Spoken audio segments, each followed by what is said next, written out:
Hi, folks. Got a little human interest story to tell you about, prejudice in Sosua, the Dominican Republic.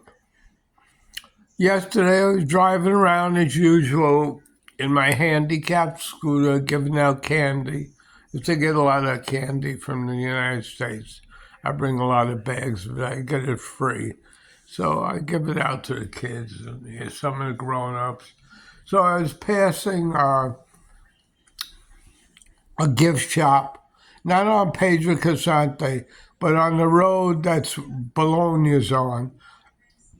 Like where Bon Ice Cream is, across the street, there's a group of, I think, 5 or 6 stores, and there's one of a gift shop there owned by a Dominican. Most of them are owned by Haitians in that area. So I stopped by to talk to him because I buy a silver from him once in a while.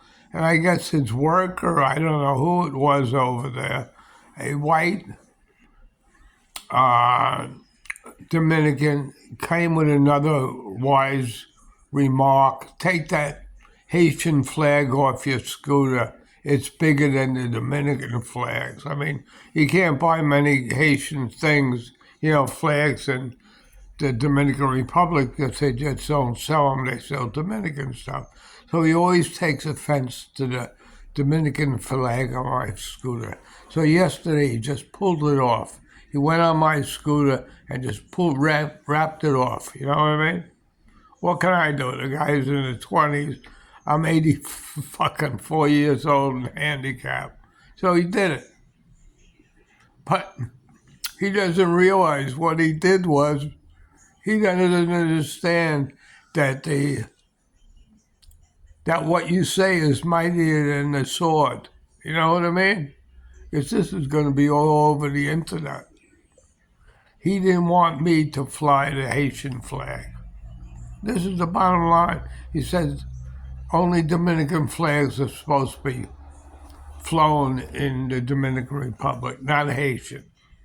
I don't know if you people agree with me, but I say everybody's equal in the world, and there's nothing wrong with flying a Haitian flag in the Dominican Republic. But now it's no longer on my scooter, but I'll get another one. I mean, it only cost me $1. But what he did shows you that it wasn't his fault. The guy's evidently not too educated if he thinks like that, or he's just prejudiced from the politicians in the Dominican Republic that pick on all the Haitians and deport them all. Just like Trump does in the United States, deports the immigrants. In my opinion, if the Haitians were in the Dominican Republic, no buildings would be built. Because Dominicans don't want to work.